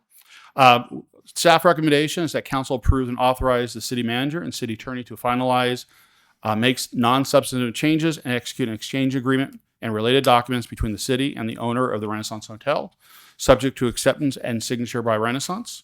And 2, finds the action to be exempt from the provisions of the California Environmental Quality Act under guidelines sections 15378, 15061, 15301, 15315. I would like to thank the representatives from Bixby Bridge Capital, who are the owners of Renaissance, who are present today, for working with the city to develop the proposed win-win property exchange before the council today. They are here to show your support. I know that they would like to come forward in a moment to make a few comments, but this concludes staff's report, and the city attorney and I are available to answer any questions you may have. Thank you. Does anybody have any question up here with regard to what's being presented? Let me just clarify a couple of things. In terms of the deed restrictions on the 8.6 acres that the city, so just to clarify that there are deed restrictions on the property that we are receiving, is that correct? Yes. Okay, so the property cannot be used for anything other than what it's being used for right now, in perpetuity. Is that? The deed restrictions are focused on precluding transitory lodging or hotel. Okay. They don't want a competitor moving in there. And we do own 204 acres of golf courses land in fee simple, correct? I don't know about the number, but the city owns a substantial acreage of the golf course. And that land under the negotiation is still subject to the easement that the city cannot use that land for anything other than golf course purposes, correct? Yes, under the 85 easement, that's not changing. However, the 6.9 acres that the hotel is receiving of the old 18, hole 18, has no deed restriction and has no easement restriction any longer. Is that true? Correct. Okay. So they can, subject to zoning or conditional use permits or other city reviews, they could essentially put anything on that property that they choose. Correct? Well, anything that they choose consistent with the city's zoning and general plan. Right. But there's no legal restrictions whatsoever. Not through a deed restriction, no. There are substantial legal restrictions through land use. Okay. All right. Thank you. Any other comments from the dais? Any public comment? I think it would be nice to have maybe David Rotenberg from Bixby. Yeah, Would please, you like to David. come forward? Come on up. Welcome to Indian Wells. You're home away from home. Welcome back. Thank you very much. It does feel like my home away from home. It's always great to be here. You brought the good weather. I try. So good afternoon, Mr. Mayor and council members. Again, my name is David Rotenberg. On behalf of the Renaissance Esmeralda, my colleague, David Williams, and I want to thank the council for being such a good partner over the years. Some negotiations are zero-sum with one clear winner and one loser. And instead, the council and staff, they've bargained hard over the past 4 years to ensure a fair exchange of benefits to the city, while also demonstrating a commitment to finding a negotiated solution that creates a win-win. A win for the city and the residents of Indian Wells by facilitating a project that will drive additional tax revenues. A win for the city that allows one of its premier resorts to add amenities and experiences, which in turn will continue to perpetuate Indian Wells as the premier hospitality destination within the Coachella Valley. And a win for the Esmeralda for the very same reasons. We commend the city, its excellent staff, and this council for your sustained engagement and connection to detail. Nothing that is rewarding in life is easy, but we are confident that the process that we have all undergone over the last 4 years will ensure continued success for the city and for the Esmeralda. So thank you again for your time and for the opportunity to address you today. And while you're up, just a couple other comments that I think are worth noting for everyone. I believe currently, based on the size of your pool, that you have certain limitations for room rentals.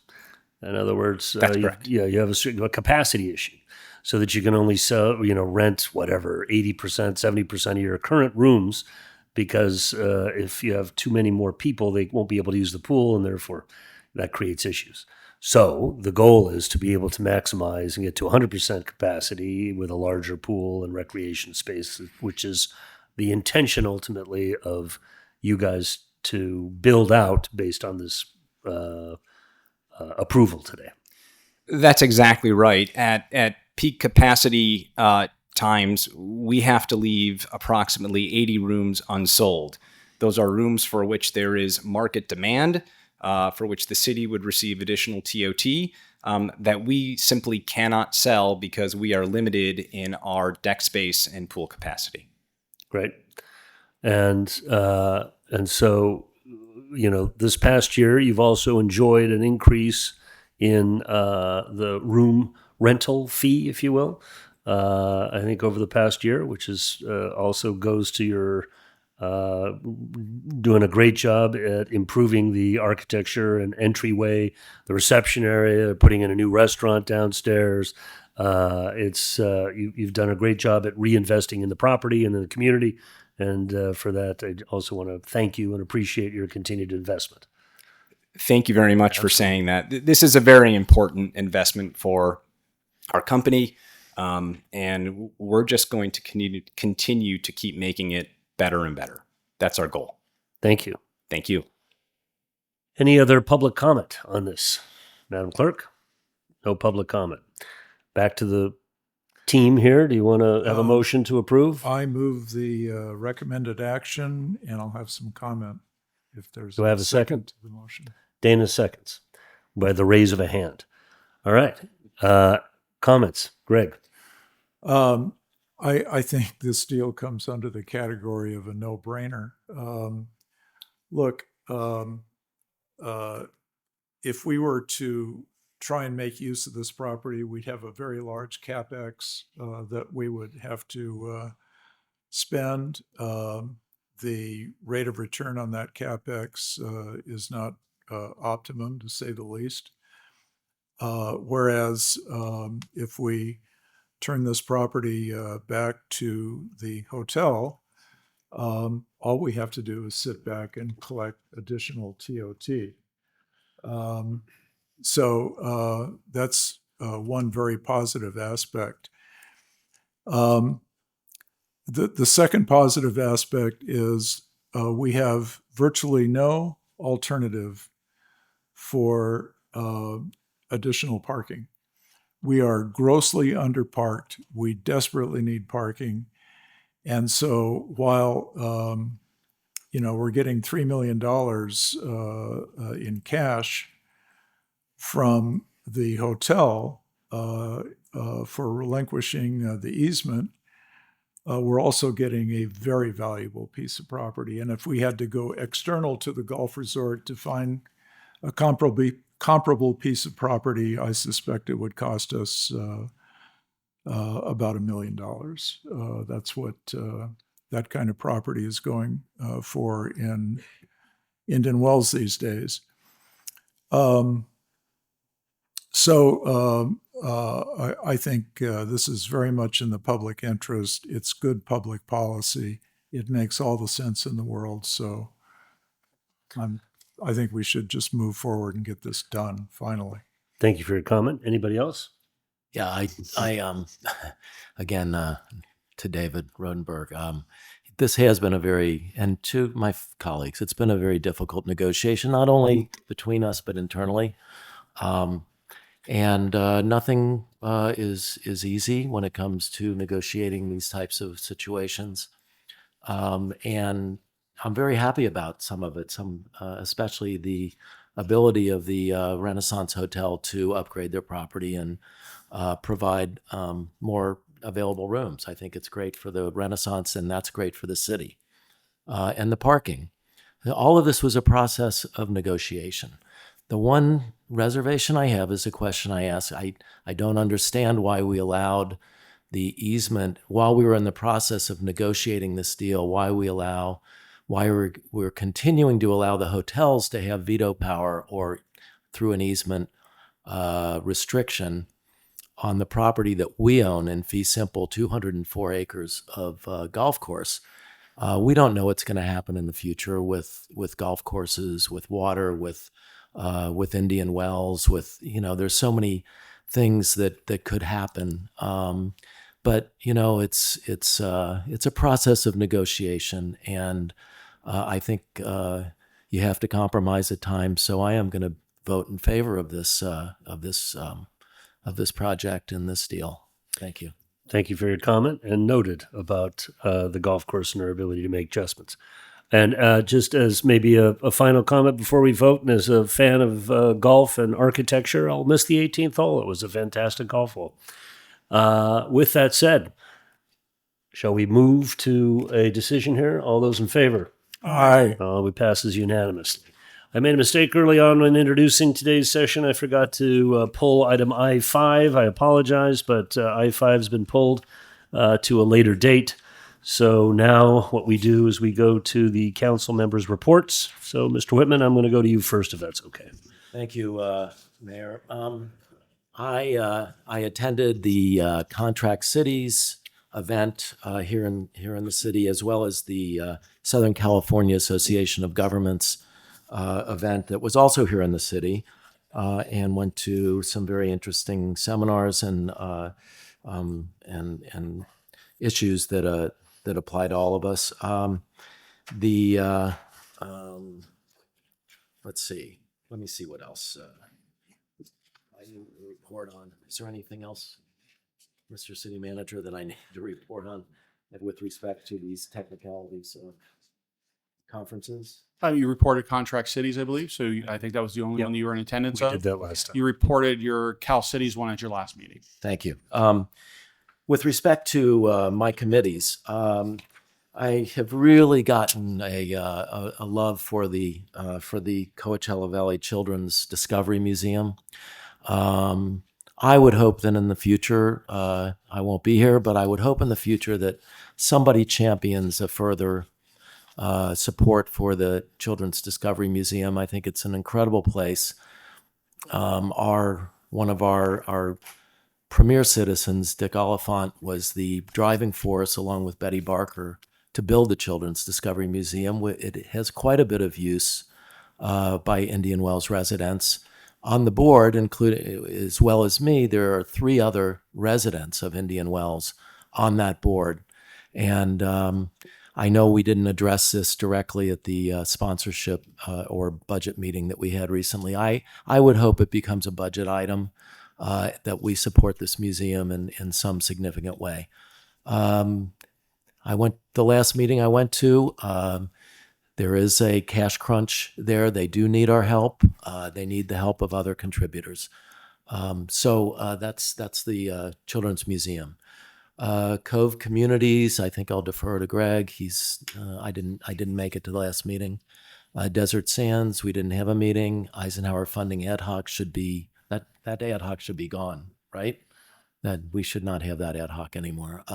We've already completed that. The Golf Advisory Committee, along with the mayor, I'm on that committee, had been on that committee for many years. The primary issue, I think, to address with the Golf Advisory Committee that was addressed at the last meeting was what to do about the tournament. There was low attendance, and hopefully we can get some ideas about how to resolve that and have a greater participation. Sunline, tremendous agency. What a service they provide to the Valley. Again, they are in the process of surveying the usage of Sunline, and they have a consultant that is trying to decide, with limited resources, how much of the Valley can be served. And the real problem is that you can only serve the populated areas or the remote areas. We can't serve both with the assets that we have. So it's in a process of deciding how to do that, and there's been quite a bit of great testimony in front of the board, some of it heartbreaking, of people who have to walk 2 miles to get a bus to go to work, older people. Again, we need to support that agency. It's a very important agency for the Valley. With that, thank you very much. All right. Thank you. Mr. Reed. The Conservation Commission met last week. We bought some more property. It's my understanding that at the next meeting will be a report on the Conservation Commission. I don't know who's going to be speaking on their behalf, but Gary Gardner, who's a city council member from Desert Hot Springs, is the chairman of the Conservation Commission. So if he was available, he would be a perfect person to come and make the presentation. He is also our representative on SCAG. And if in fact he is the person, you might ask him to also give us a brief update as to his activities on our behalf before the Southern California Association of Governments. Just a suggestion. Also, I agree, obviously, Eisenhower Funding Ad Hoc Committee is now will be gone. And that's the end of my report. Thank you, Mr. Sanders. Oh, I'm sorry. Yep, I sorry. got myself enough. Discovery Museum. The marketing committee is meeting Soon. after next. And I know that the hotels are very, very supportive of the Discovery Museum. I don't know whether it's on the agenda or not, but at the very least, we should encourage Greater Palm Springs VCB or whatever it's Visit Palm Springs. Visit Greater Palm Springs. To get involved as well. But I agree with you. It is a resource not only for our residents, not our residents, but our residents' grandchildren, Right. or great grandchildren. Yes. But it's also, and I see the heads nodding. The hotels think it's wonderful because it's something for spouses to do while the whoever it is that is at a convention or a business meeting, something for them to do while the other spouse is unavailable. So I agree with you completely, council member, and hopefully the marketing committee can address that as well. Thank you. Sorry. Okay. Thank you very much. Mr. Sanders? Thank you, Mayor. I just want to echo what Dana said and what Councilman Whitman brought up earlier, and that is the importance of the Discovery Museum, Children's Discovery Museum. And Councilman Whitman, I'll commit to you that if I'm not the official representative of the city on the board of the Children's Discovery Museum, I'll still be looking out for it. So thank you for your good work on that board. Appreciate it. Just a few things. Number one, the Cove Communities Service Commission is putting together a program that will involve the use of drones for public safety purposes, both for police and for fire and paramedic service. It is really exciting. It's incredible technology, and that'll be coming to the City Council in the not too distant future for our participation with Palm Desert and Rancho Mirage in that program.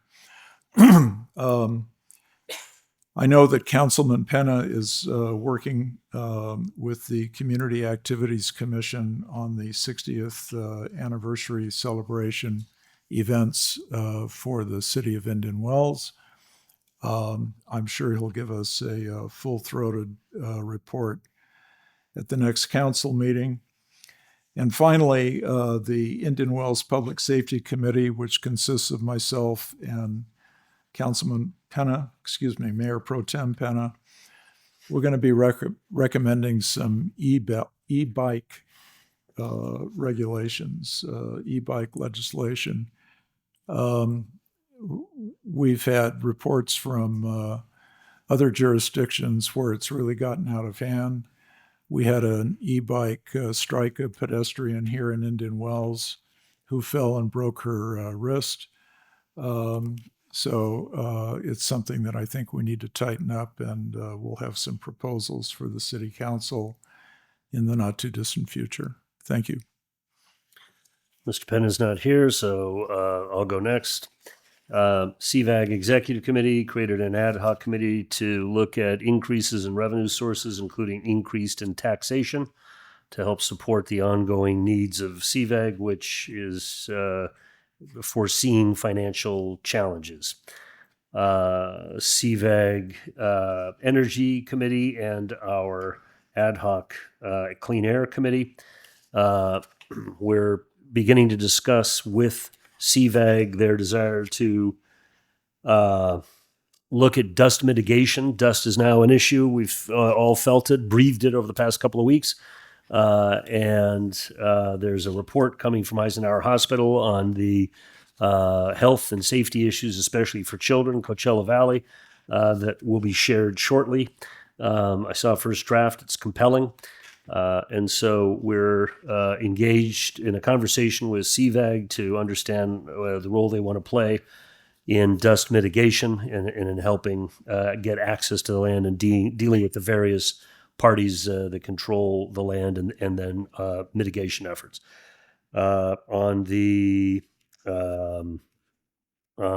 homeless committee meeting, there's issues with regard to California state budget and funding for homelessness coming down the pipe, which are presenting some challenges on one hand. On the other hand, our county-wide effort is noteworthy in the state of California as we're having more success than others in reducing homelessness.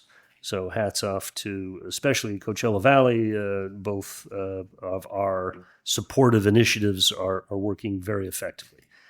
With regard to the Indian Wells Golf Resort, in June we're going to add to the agenda golf rates, golf tee time reservations, and annual fees. The group, Troon, and its maintenance team for the golf course is adding trees, large, very mature trees, to protect some of the areas that need addressing with the new design from the players course, where one fairway is contiguous to another fairway, and balls which are errantly hit can potentially create injury. Nothing's happened yet, thank goodness, but we're preparing with some defensive mechanisms to reduce any potential issues arising in the future on the golf course, and they're doing a good job at continuing to address those concerns. Let's see, the Riverside County Transportation Commission approved several $100 million worth of construction, and mainly on the western side of Riverside, and they're actually going to consolidate with San Diego County usage of the fast lane center that observes the traffic flow and creates support for cars that may be stuck in the highways, saving $20 million a year by consolidating those efforts. It's a real nod to the Riverside County Transportation Commission to get that contract, because anything that involves governance of various multi-counties is very difficult to get done these days. So hats off to RCTC for getting that done. I'm noticing, by the way, in a lot of these meetings, CVAG, Executive Committee, RCTC, SCAG, California Contract Cities, a growing concern of available dollars to implement programs, either because of a reduction in potential revenue generated by tax, or by, and more importantly, by the significant increases in cost to implement programs. And we are heading into, it's very clear to me that this concern, even getting an approval of a consulting agreement for RCTC, is being more scrutinized today than it has been in the last 2 years. Something to pay attention to, I think, as we continue to walk down the road here. At the California Contract Cities that were here in Indian Wells last week, I gave an opening address talking about unfunded mandates in the state of California, especially as it relates to affordable housing, which, of course, is illegal in the California Constitution. You can't force cities to do something, provide services, or build things without funding from the state of California. So that's an initiative that's going to be kind of getting hot and heavy here over the next couple of years, as all of us are trying to fulfill our RENA credits.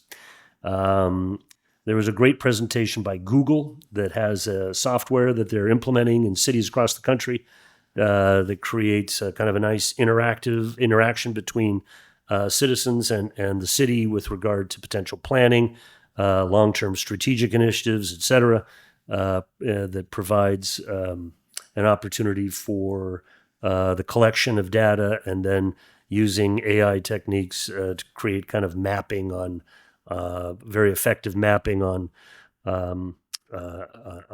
key initiatives, concerns, thoughts from citizens that can guide city councils moving forward. And our city's going to look into those potential software items to see if we can implement any of them here. Let's see. Southern California Association of Governments had their big meeting out here. CV Link won an award for a great public use program to encourage, public non-car transportation and usage. It was very warmly received by the Southern California Association of Governments. And that will conclude my committee section. And I believe we have a question from Dr. Friedland. We do. Thank you, Mr. Mayor. Prior to the meeting, Councilmember Sanders asked that I remind him that under his report for the 60th Anniversary Ad Hoc Committee, there is a discussion that they would like to perhaps expand that ad hoc committee to include representatives from our different city committees, for example, community activities, marketing, which includes our hotel partners, to be a part of that planning of our celebration. I think it's an excellent idea. Do we need a motion to do anything there? That'd be great. We'll bring back at your June meeting a structure to that. Okay, so it's going to be an agenda item in June. Correct. All right. Well, with that, that ends the meeting here at 3:36 until June 18th. See you then. Bye.